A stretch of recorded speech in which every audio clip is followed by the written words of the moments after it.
নমস্কার বন্ধুরা, suspense audio স্টেশনে আপনাদেরকে স্বাগত। আজকের গল্প বাঁশি মরা। গল্পটি লিখেছেন অজয় গিরি। অজয় গিরি জন্ম 1992 সালের 15ই সেপ্টেম্বর দক্ষিণ 24 পরগনা জেলায় মহেশতলায়। 2012 সালে টলিগঞ্জ গভর্নমেন্ট টেকনিক্যাল ইনস্টিটিউট থেকে অটোমোবাইল পাশ করেন।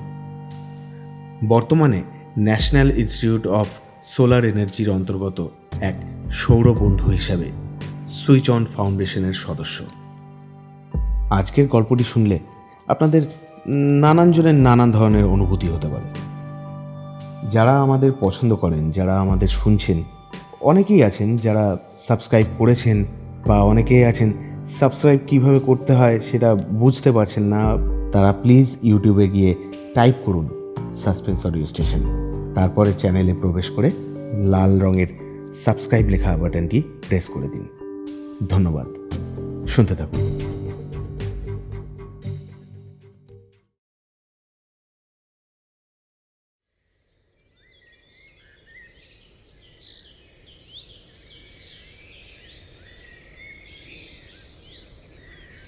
অনেকবার বলেছি আমার বইপত্রে হাত দেবে না, সে পুরনোই হোক বা নতুন, কিন্তু কে কার কথা শোনে? আমার মা বলে পুরনো খাতা বই কাগজ থাকলেই নাকি শুধু ইঁদুর আর আরশোলার আড্ডা তৈরি হয়। তাই মা আজ সকালে এক ফেরিওয়ালাকে ডেকেছে। গেটে ঢুকেই দেখি আমার মা পুরনো খবরের কাগজগুলো বিক্রি করে সামান্য কয়েকটা টাকা যেন বেশ বড় ব্যবসায়ীর মতন গুনে চলেছে। আমার আর কিছু বলারই রইল না। রাগের ভঙ্গিতে সোজা গটগট করে ঘরে ঢুকে পড়লাম। আমার ঘরের কামরা থেকেই বারান্দায় বসা ফেরিওয়ালাকে দেখা যাচ্ছে। বেশ বুঝতে পারলাম সেই ফেরিওয়ালার ঝুড়িটার উপর পুরনো কি একটা চকচক করছে। একটা নোটবুক, সুন্দরভাবে চামড়ায় মোড়া। ফেরিওয়ালার সব জিনিসপত্র গোছানো হয়ে গেছে। আমাকে বাড়ির ভেতর থেকে বেরিয়ে আসতে দেখেই তাড়াতাড়ি উঠতে লাগলো সে। হয়তো ভেবেছিল আমি পুরনো খবরের কাগজ ফেরত নেব বা বেশি দাম চাইব। আমি ফেরিওয়ালাকে বললাম, তোমার ওই ঝুড়ির মধ্যে একটা চামড়ার নোটবুক আছে, ওটা কি দেওয়া যেতে পারে? কত দাম নেবে বলো, বেশ ভালো লেগেছে আমার। ফেরিওয়ালা মায়ের চেনাশোনা, তাই সে বলল, এর পয়সা লাগবে নি বাবু, এ তুমি এমনি নিয়ে যাও। নোটবুকটার চামড়ার মোড়কের ওপর ধুলোর আস্তরণ জমেছে। ফেরিওয়ালা তার ময়লা গামছাটা দিয়ে নোটবুকটার উপর মুছে আমার হাতে ধরিয়ে দিল এবং হাসি মুখে মাকে একটা প্রণাম জানিয়ে বিদায় নিল। পুরনো খবরের কাগজের বিক্রির দুঃখটা একটু হলেও প্রশমিত হলো এই নোটবুকটা হাতে পেয়ে। অফিসের এক কলিগের জন্মদিন আজ, তাই ফিরতে দেরি হবে। মাকে বলাই ছিল রাতের খাবার খেয়ে যেন শুয়ে পড়ে। ঘরে যখন ঢুকলাম মোবাইলের সময় বলছে রাত্রি 12:27। অনেক দেরি হয়ে গেছে, তাই মাকে আর ডাকলাম না, ঘুমিয়ে পড়েছে মনে হয় এতক্ষণে। ক্লান্ত শরীরে হাত মুখ ধুয়ে যখন বিছানায় এলিয়ে দিলাম শরীরটা, তখন রাত প্রায় 1টা। ঘরের নাইট বাল্বের অল্প আলোতে চোখ গেল ফেরিওয়ালার থেকে নেওয়া সেই পুরনো নোটবুকটার উপর। অফিসের কাজের ব্যস্ততার মধ্যে নোটবুকটার কথা এক প্রকার ভুলেই গিয়েছিলাম। বুক সেলফের একটা কোণায় সেটা যেন ঝিলিক দিয়ে উঠল। চকচক করছে কালো চামড়ার মোড়কটা, যেন এক রহস্যময়ভাবে হাতছানি দিয়ে আমাকে ডাকছে। এক অস্থির অনুভূতি যেন নিজের মধ্যে উপলব্ধি করলাম। ক্লান্ত শরীর থাকা সত্ত্বেও নোটবুকটা নিয়ে দেখার প্রবল ইচ্ছা যেন আমার অজান্তেই তৈরি হয়েছে। চারিদিকটা হঠাৎ করেই কেমন যেন বেশি শান্ত হয়ে গেছে। নাইট বাল্বের অল্প আলোটাও যেন বেশ জোরালো মনে হলো। সেই আলোতেই যেন সব পরিষ্কার বোঝা যাচ্ছে। ঘড়ির কাঁটায় রাত্রি তখন 1:15। চামড়ার মোড়কের উপর বেশ সুন্দর একটা নকশা করা, আগে সেটা লক্ষ্য করিনি। নোটবুকটা সম্ভবত 100 পেজের হবে। অল্প আলোর মধ্যেও বুঝলাম সেটার পেজ বেশ পুরনো এবং হলদে হয়ে গেছে। শান্ত নিঝুম পরিবেশে আধা আলোতে হাতে একটা পুরনো নোটবুক, কেমন একটা আষ্টে গন্ধ আছে নোটবুকটায়, বা হয়তো আমার মনের ভুল। প্রথম পাতাটা সম্পূর্ণ খালি। দ্বিতীয় পৃষ্ঠা উল্টে দেখলাম নোটবুকের মালিকের নাম লেখা। মনে মনে একটা মজাও পেলাম, এই প্রথম হয়তো কারুর ব্যক্তিগত কিছু পড়ছি, তাও আবার অনুমতি ছাড়াই। নোটবুকটি যার, তার নাম ডক্টর রাধানাথ হাজরা। লেখাটা কি লাল কালিতে না সবুজ কালিতে তা ঠিক বুঝতে পারলাম না। আঙ্গুলটা নামের ওপর আলতোভাবে বোলালাম। মনে হলো আষ্টে গন্ধটা যেন বেড়ে গেল।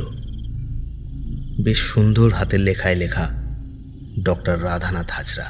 পাশে শিক্ষাগত যোগ্যতা ও পেশার বর্ণনা দেওয়া আছে।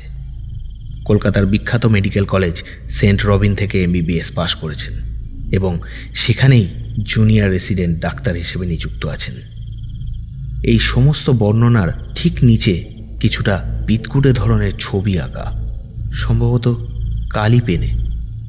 ছবিগুলো চিনতে পারলাম না, তবে বেশ আকর্ষণ অনুভব করলাম। কিছুটা কি মিশরীয় ধরনের? না, মিশরীয় বলে মনে হচ্ছে না।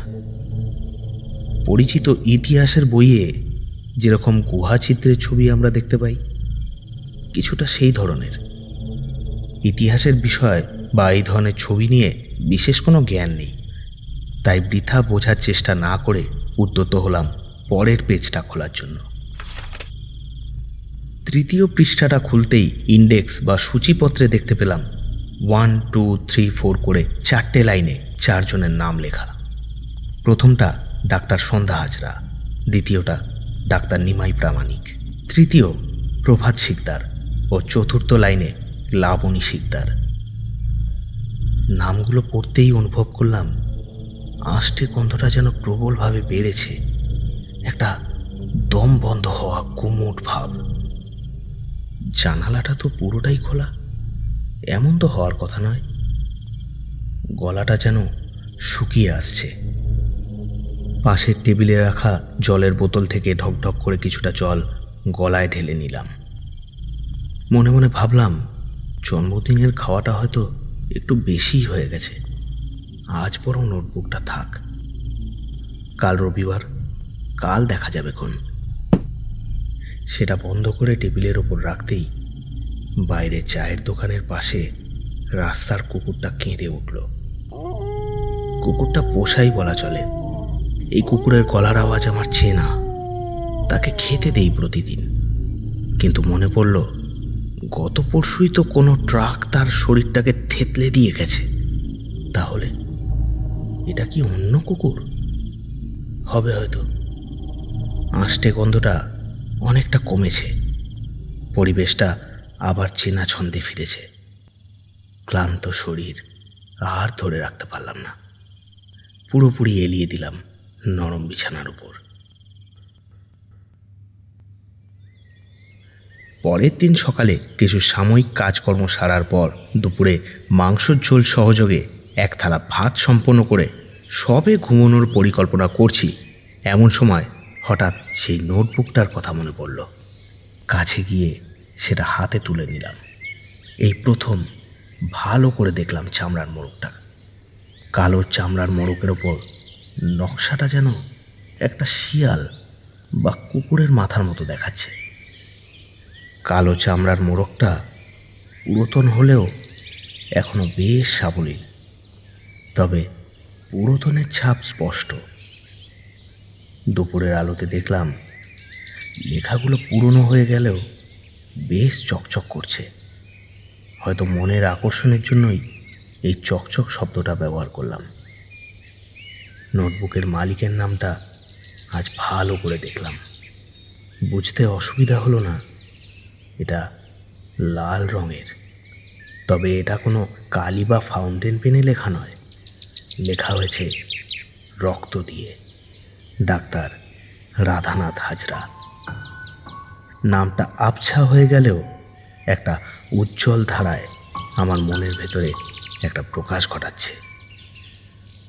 নামের ওপর আঙুল ছোঁয়াতেই আবার সেই কাল রাতের আষ্টে গন্ধটা। নোটবুকের প্রথম দিকের বিষয়বস্তুটা দেখলাম কিছুটা দৈনিক ডায়েরি লেখার মতোই সাধারণ। তারিখ, সন, বার, মেডিকেল কলেজের প্রথম দিকের জীবনযাত্রা, বন্ধু, প্রেম, পারিবারিক চাপ, রাগ, যেরকম আর 5 জনের দৈনিক লেখা সেরকম। কিন্তু হঠাৎ দেখলাম নোটবুকের মোড় ও ছন্দের পরিবর্তন ঘটেছে কয়েক পাতা উল্টানোর পরেই। এখন সন্ধে 6টা বাজে। মাথার মধ্যে প্রবলভাবে একটা যন্ত্রণা। কেউ যেন হাতুড়ি দিয়ে মাথায় বারংবার আঘাত করে চলেছে। আষ্টে গন্ধটাও যেন সারা ঘরে প্রবাহিত হতে লেগেছে। এর মধ্যে মা 2বার এসেছিল আমায় ডাকতে। 2বারই বিরক্ত ও আমার দুর্ব্যবহারে খারাপ লাগায় চলে গেছে। তবে এই নিষ্ঠুরতা কিছুই না। নোটবুকটা না পড়লে হয়তো বুঝতেই পারতাম না। নিষ্ঠুরতার জঘন্য স্রষ্টা বোধহয় এর চেয়ে বেশি হয় না বা হতে পারে না। কতটা ভয়ঙ্কর নোংরা মানসিক ব্যাধি মানুষকে পশুর থেকেও নিকৃষ্ট করে দিতে পারে, তার উদাহরণস্বরূপ এই জীবন্ত নোটবুক। নোটবুকের প্রধান ও আকস্মিক বিষয়গুলি সময় তারিখ সহ তুলে ধরলাম। 17ই ডিসেম্বর 1907। কলিন্স সাহেবের পুরো নাম Richard Collins, saint Robin medical কলেজের একজন সিনিয়র রেসিডেন্ট ডক্টর ও খ্যাতনামা সার্জন। আজ আমাকে একটি বিশেষ দায়িত্ব দিয়েছেন এই ইংরেজ ব্রিটিশ ডাক্তার। আমি কিছুটা অবাক ও স্তম্ভিত। একজন ব্রিটিশ বিজ্ঞানমনস্ক মানুষ, তার উপর একজন বিখ্যাত সার্জন, তার এই ধরনের শখ বা মনের বিকার আমার ঠিক পছন্দ হলো না। সিনিয়র ডাক্তার, তার উপর ব্রিটিশ, তাঁর আদেশ অমান্য করার উপায় আমার অন্তত নেই। আমি তো আর বিপ্লবী না যে বিদ্রোহ করব। সেন্ট রবিন মেডিকেল কলেজের একতলার দক্ষিণের বারান্দায় একদম কোণের দিকের যে ঘরটা, সেখানে প্রবেশ করলাম। এই ঘরটা মর্গ, অর্থাৎ মরা রাখার ঘর। আমি জানি আমাকে কি করতে বলা হয়েছে। ঘরের ভিতরে ঢুকতেই ফ্যাপসানি পচা মাংসের গন্ধে গাটা গুলিয়ে উঠল। ঘরের ভিতরের কোণের দিকে টিমটিম করে জ্বলছে বৈদ্যুতিক বাতি। গাদাগাদি করে পড়ে আছে গোটা 7 লাশ। এই সবগুলোই বেওয়ারিশ। পরিবেশটা একটা নরকীয় পরিস্থিতিতে বেষ্টিত। কোনো পৈশাচিক শক্তি যেন তার মন্ত্র বলে এই কার্যসিদ্ধি করাচ্ছে। ওই তো 3 দিন আগে মরে যাওয়া বছর 25-এর মেয়েটার মৃতদেহ। সাদা ফ্যাকাশে বর্ণহীন শরীরটার পচন ধরেছে সামান্য। একটা অচেতন ভয়ঙ্কর রূপ মেয়েটার। বাসি মরা শরীরটা ধরতে সারা শরীরটা একটা নোংরা গন্ধে ভরে উঠল। পচন ধরা ফ্যাকাশে বাসি মেয়েটার মৃতদেহ তুলে একটা স্ট্রেচারে শুইয়ে দিলাম। তারপর নিজের গায়ের আস্তানার পকেটের ভেতর থেকে বের করলাম একটা সার্জিক্যাল ব্লেড। মরাটার মাথাটা স্ট্রেচার থেকে কিছুটা ঝরিয়ে দিলাম। সাথে ঘরের কোণে রাখা ডোমেদের জল খাওয়ার নোংরা ময়লাযুক্ত মগটা নিয়ে ধরলাম ঠিক মাথার নিচে। নরকীয় যন্ত্রদানব যেন ভর করেছে আমার উপর। পচা গন্ধটাও যেন এখন বেশ তৃপ্তিকর লাগছে। সার্জিক্যাল ব্লেডটা দিয়ে মৃতের গলা ও কাঁধের মাঝ বরাবর লম্বা করে চিরে দিলাম। সাথে সাথে গল গল করে বেরিয়ে এলো কালচে ঢেলা ঢেলা তরল রক্ত। বাসি মরার রক্তে ভরে উঠল ময়লা মুখটা। কালচে তরল তখনও টপ টপ করে পড়ে চলেছে। বাসি মরার কালচে তরলের গন্ধে একটা আলাদাই রূপতাই টান আছে, তা আমি বিশেষভাবে অনুভব করছি। 20 ডিসেম্বর 1907। কলিন্স স্যার আমাকে তার অ্যাসিস্ট্যান্ট হিসেবে নিযুক্ত করেছেন। হঠাৎ কী কারণে যে এত স্নেহশীল তা কিছুটা হলেও বুঝতে পেরেছি। এত ব্রিটিশ ডাক্তার থাকতেও আমাকে যে কেন অ্যাসিস্ট্যান্ট করেছে তা বোঝার মতো ক্ষমতা বা বুদ্ধি দুটোই আমার আছে। কলিন্স রাজ আমাকে তাঁর বাড়িতে ডেকেছেন অজানা কিছু মেডিকেল তথ্য দেখাবেন বলে। শিয়ালদা থেকে মানিকতলার দিকে কিছুটা গেলেই ওনার পুরনো দোতলা বাড়িটা। এই বাড়িটা অবশ্য সেন্ট রবিন মেডিকেল কলেজেরই সম্পত্তি। বাড়ির সামনে বাগান এবং সেখানে কিছু চেয়ার রাখা আছে।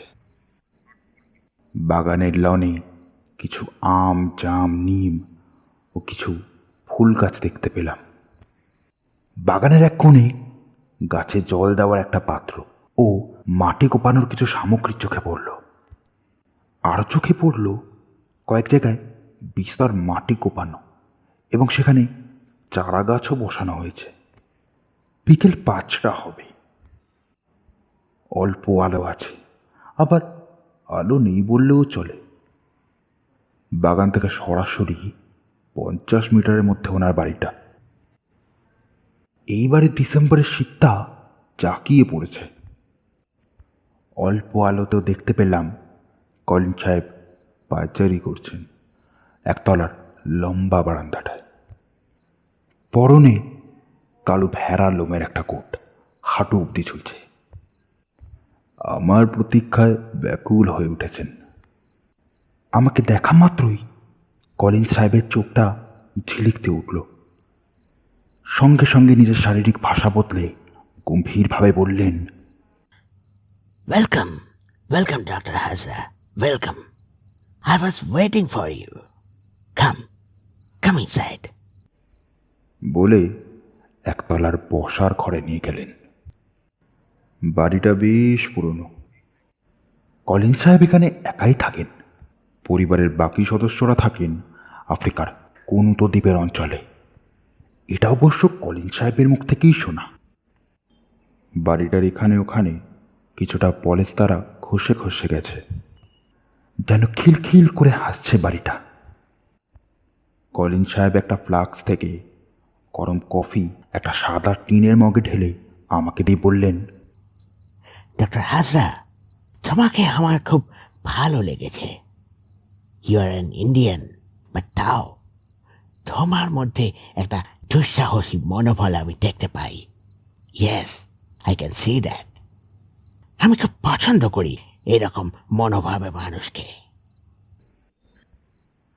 কিছুটা রাগের ভঙ্গিতেই দাঁতে দাঁত রেখে বললাম, ডাক্তারদের দুঃসাহসী হওয়াটা তো খুব দরকার, তা না হলে এই ধরনের কাটাছেঁড়া করা তো আর সম্ভব হতো না। ও ইয়েস, অ্যাবসলিউটলি। গম্ভীরভাবে বললেন কলিন সাহেব। আমি বললাম, স্যার, কি দেখাবেন বলেছিলেন? কলিন সাহেবের চোখ ও শরীরটা যেন চকচক করে উঠল। বললেন, অফকোর্স, অবশ্যই দেখাবো, কিন্তু তার আগে কিছু কথা বলা দরকার। I want to tell you something about আমি স্বচ্ছন্দভাবে বললাম। হ্যাঁ, বলুন না। কলিন সাহেবের বুদ্ধিদীপ্ত চেহারার লম্বা শরীরটা বৈঠকখানা সোফাতে এলিয়ে দিয়ে বলতে লাগলেন, perhaps you have no idea, but medical science ছাড়াও কিছু অজানা তথ্য আছে যা ধ্রুব সত্য। সেই ক্ষেত্রে মেডিকেল সায়েন্সের তথ্য তুচ্ছ বলে মনে হবে। তোমার ইচ্ছা শক্তি ক্ষমতা শক্তিতে রূপান্তরিত হবে। তুমি যাকে খুশি বাঁচাতে পারবে, তুমি যাকে খুশি মারতেও পারবে। তুমি হবে অসীম। You'll be the infinity. যেন হাঁপাতে হাঁপাতে কথাগুলো একটানা বলে চললেন কলিন সাহেব। আমি শান্ত ধীরভাবে শুনে যাচ্ছিলাম। এছাড়া আমার কাছে আর অন্য কোনো উপায় ছিল না। হঠাৎ করে কলিন সাহেব সোফা ছেড়ে উঠে বৈঠকখানার পাশে লাগোয়া একটা ঘরে চলে গেলেন। মিনিট 2 পরেই আবার ফিরে এলেন, সঙ্গে একটা বড় সড় ধরনের কাঠের পাটাতন। কাঠের পাটাতন ভাবছিলাম বটে, কিন্তু সেটা আসলে কোনো পাটাতন নয়, বড় সড়ো আকারের কোনো পাতার তৈরি এক পুঁথি। পুঁথিটির আস্তরণে সিঁদুর দিয়ে নানা আঁকিবুকি কাটা এবং কিছু বিদঘুটে ছবি আঁকা। কলিন সাহেব বললেন, আমার জীবনে মেডিকেল তথ্যর পরেও যদি কিছু থাকে তা হলো এই। বলেই সেই কাঠের পুঁথিটির উপরে হাত চাপড়ালেন। এই পুঁথির মধ্যে যা আছে আমাদের অনেকেরই অজানা, কিন্তু বাস্তব এই পুঁথি সব বিদ্যা আমার জানা নেই। তবে যতটুকু জানি সে ক্ষমতা বর্ণহীন, শব্দহীন। এরপর কলিন সাহেব আরও বলতে লাগলেন, কোনোতে দ্বীপে থাকাকালীন এক ব্রিটিশ অভিযাত্রী দলের সঙ্গে আমার পরিচয় হয়, যারা আফ্রিকার আদিম জাতিদের সন্ধানে বেরিয়েছিল। তাদের কাছ থেকেই পাওয়া এই মূল্যবান পুঁথি আজ আমার হাতে। ছুঁয়ে দেখো, ধরো, কাম অন, টাচ ইট, ধরো। এই বলেই আমার হাতে ধরিয়ে দিলেন সেই পুঁথিটি। সারা শরীরে যেন ঠান্ডা একটা শিহরণ খেলে গেল। কি বিকট সেই অনুভূতি, তা বলে প্রকাশ করার ক্ষমতা আমার নেই। ডিসেম্বরের এই শীতের সন্ধ্যায় যেন খিলখিল করে হেসে উঠল বাড়িটা। ব্রিটিশ নির্মিত বাড়িটাতে আমাদের দুজনকেই যেন এক ভিন্ন পৃথিবীর প্রাণী বলে মনে হলো। কিছুটা বিভোর অবস্থায় আমি শুনে চললাম কলিন সাহেবের কথাগুলো। তারপর হঠাৎ সোফা ছেড়ে কলিন সাহেব আমাকে বললেন, ফলো মি। এই বলে দোতলায় যাওয়ার সিঁড়িটা দেখিয়ে গিয়ে গেলেন। আমিও অনুসরণ করলাম তাকে। কাঠের তৈরি সিঁড়িতে ওঠার সময় দুজনের পায়ের আওয়াজে বাড়িটা যেন কেঁপে উঠল। একটা আষ্টে গন্ধ পাচ্ছিলাম প্রথম থেকেই। গন্ধটা আরো প্রবল হয়ে উঠল। এসে পৌঁছালাম দোতলায় কলিন সাহেবের বেডরুমে। এখানে বিশেষ কিছু আসবাবপত্র নেই, শুধু একটা খাট ও তার পাশে একটা টেবিল। টেবিলের উপর রাখা কিছু পেন, জলের মগ ও কিছু সার্জিক্যাল টুলস। গন্ধটা আর সহ্য হচ্ছে না, বমি বমি লাগছে। নিজের অজান্তেই রুমাল সমেত হাতটা নাকে চলে গেছে। কলিন সাহেবের উচ্ছ্বসিত রূপ আর গন্ধের ঘ্রাণ নেওয়ার প্রবল বাসনা দেখে আমার অস্বস্তি হতে লাগলো। আমার নাকে রুমাল দেখে কলিন সাহেবের চোখটা যেন রাগে তপ করে জ্বলে উঠল। সাথে নরম সুরে বললেন, নরকের গন্ধ, ডক্টর হাজরা, নরকের গন্ধ। Try this. কলিন সাহেবের চোখের ভাষায় আমি যেন বিভোর হয়ে গেলাম। আমাকে যেন বশীভূত করছে তার দু চোখ। আমার রুমাল সমেত হাতটা নিচে নেমে এলো। প্রাণ খুলে আমিও নিতে লাগলাম সেই আষ্টে পচা গন্ধটা। কলিন সাহেব আমার হাত ধরে নিয়ে এগিয়ে এলেন বেডরুমটার সাথে সংযুক্ত বাথরুমটার কাছে। আমি যেন কোনো পৈশাচিক দগ্ধ জ্বালায় জড়িয়ে পড়েছি। আমি এবং আমার অস্তিত্ব এখন নেই বললেই চলে। বাথরুমের একধারে ফিলামেন্টের বাতিটা বেশ উজ্জ্বল। বুঝতে পারলাম গন্ধের উৎসটা কোথা থেকে আসছে। ওই তো সেদিনের রুমেতে নোংরা মগটা পড়ে আছে এক কোণে। বাথটাবটা ভর্তি হয়ে আছে কালচে কালচে লাল তরলে। বুঝতে অসুবিধা হলো না ওটা কি। ওটা রক্ত, বাসি মরার রক্ত।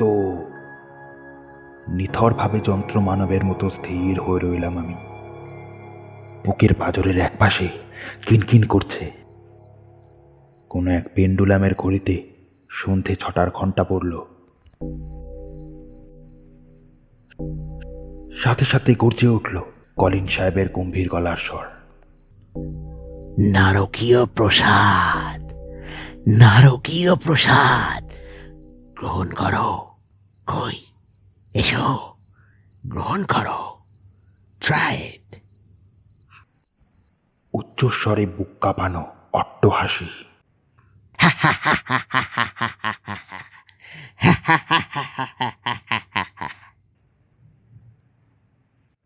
25শে ডিসেম্বর 1907। সেন্ট রবিন মেডিকেল কলেজের ব্রিটিশ ডাক্তারদের সাথে এখন আমার যথেষ্ট সুসম্পর্ক। এই সবই অবশ্য কলিন সাহেবেরই দৌলতে। আমার পেশাগত দক্ষতা আগে থেকে অনেক বেড়েছে। এখন নিজেকে বেশ সাহসী ও আত্মনির্ভর বলে মনে হয়। এই সবই ওই নরকীয় প্রসাদের দান।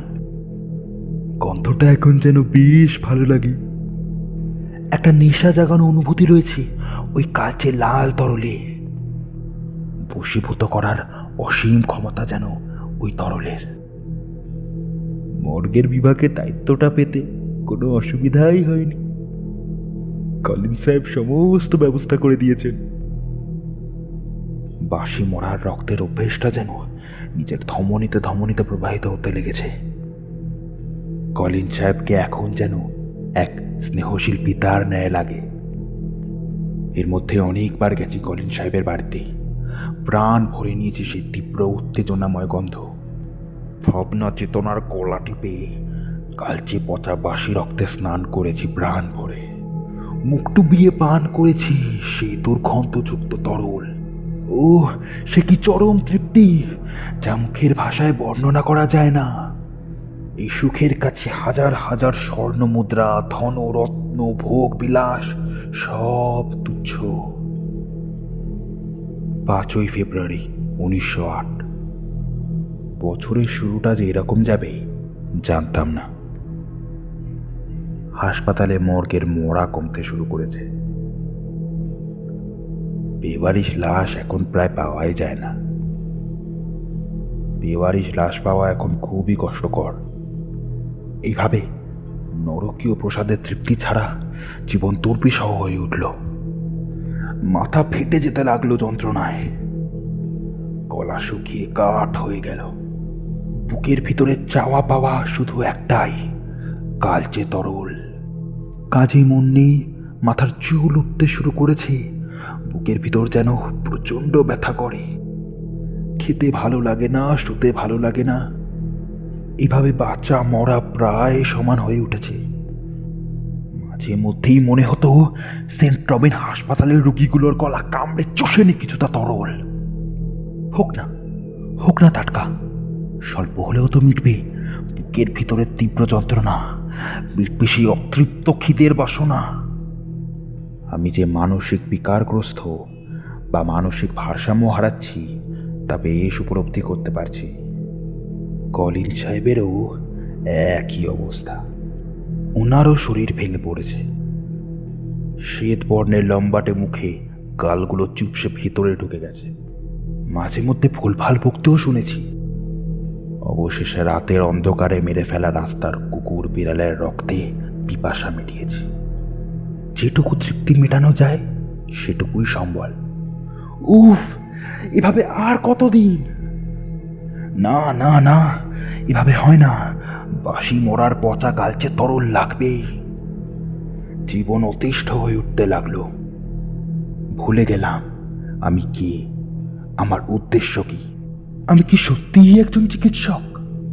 উদ্দেশ্য এখন একটাই, বাসি মরার রক্তে নরকীয় সুখ ভোগ। কলিন সাহেব ও আমি দুজনে মিলেই সেই বিচিত্র ক্ষুধা নিবারণের একটা ঠান্ডা ভয়াবহ পরিকল্পনা করলাম। জানি না এর চরম পরিণতি কি হবে। জানি না মানব সভ্যতার মধ্যে আমরা কি আর স্থান পাব। তা কখনোই হয়তো হবে না, হবে বলে মনেও করি না। জয়ী হবে কুনুত দ্বীপের সেই পুঁথির মন্ত্র। বিলাসের শক্তি উদ্দেশ্য পাবে এক নতুন ক্ষমতার। আর পরিকল্পনা সফল হলে আমরা পাবো লাল কালচে আষ্টে গন্ধে ভরা বাঁশি রক্ত। 10ই ফেব্রুয়ারি 1908। কলিন সাহেবের আজ জন্মদিন। জন্মদিন পালন হবে ঠিকই, কিন্তু কলিন সাহেবের জন্মদিন তো আজ নয়, সে তো অন্য তারিখ। আজ আমাদের বাসনার জন্মদিন, পূরণ হবে আমাদের চাওয়া পাওয়া। আজ বিশেষ কেউ নিমন্ত্রিত নয়, যারা নিমন্ত্রিত তারা আমারই সহকর্মী। ডক্টর সন্ধ্যা হাজরা, ডক্টর নিমাই প্রামাণিক, প্রধান কেরানিক প্রভাত শিকদার ও তার স্ত্রী লাবণী শিকদার। প্রকৃতির পরিবেশটাও আজ যেন থমথমে। আজ ঝড় আসবে, অতি প্রাকৃতিক ঝড়, পৈশাচিক নোংরা মনস্তাত্ত্বিকের ঝড় নেমে আসবে ওই 4 জন নিমন্ত্রিতের উপর।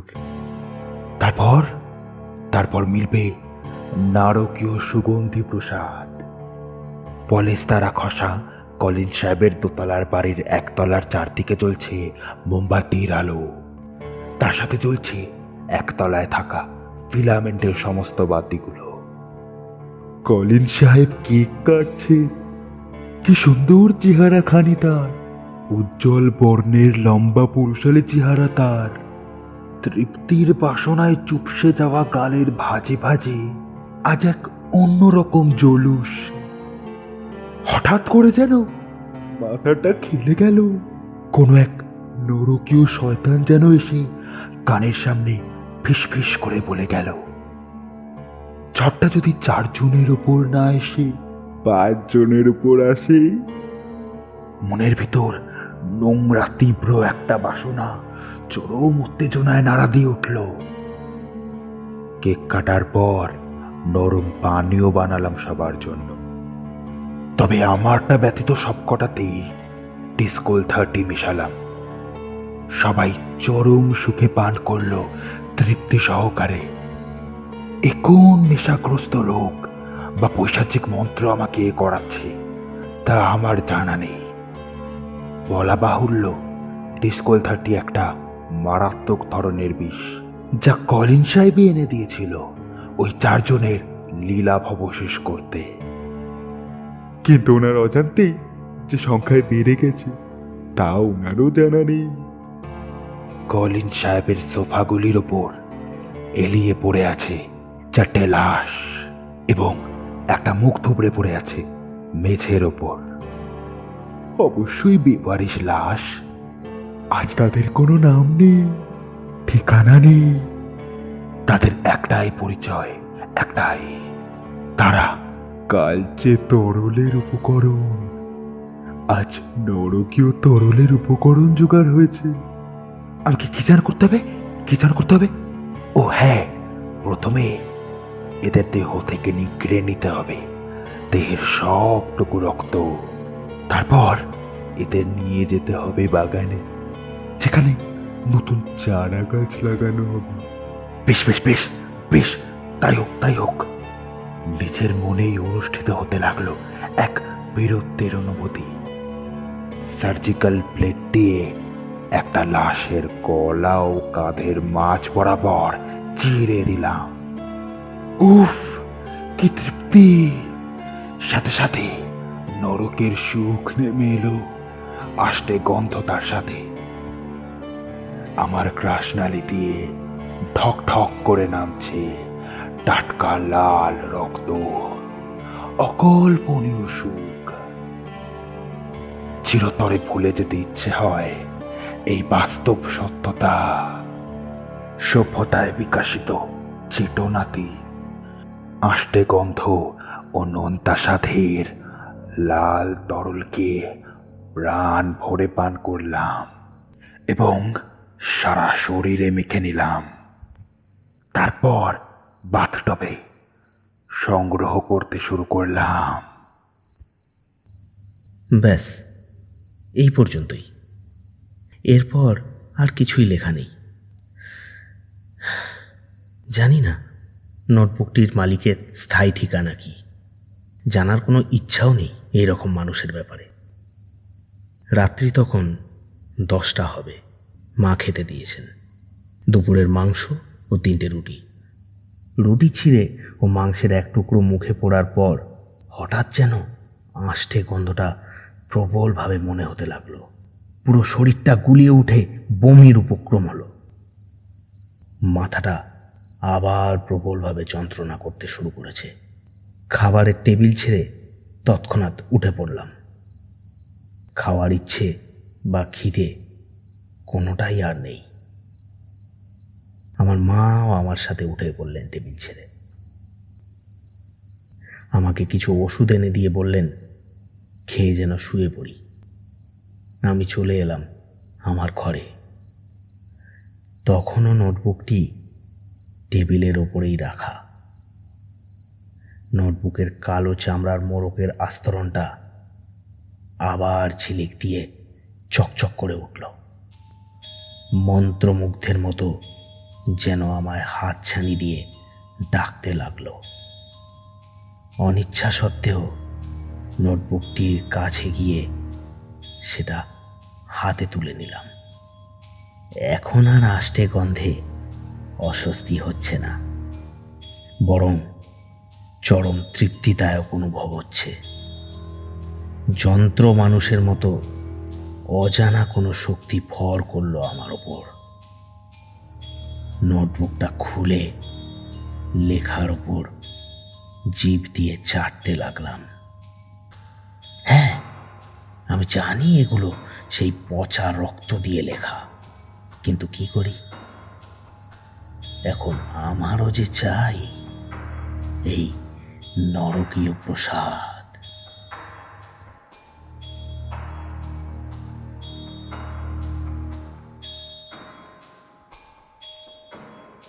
শুনছিলেন বাঁশি মরা। ডক্টর হাজরার চরিত্রে ছিল সৌরভ দত্ত, আবহ ও ধ্বনি পরিকল্পনায় বুবাই দাস, গল্প পাঠে গল্পটির সম্পাদনায় এবং কলিন্স সাহেবের চরিত্রে আমি শুভঙ্কর। নমস্কার।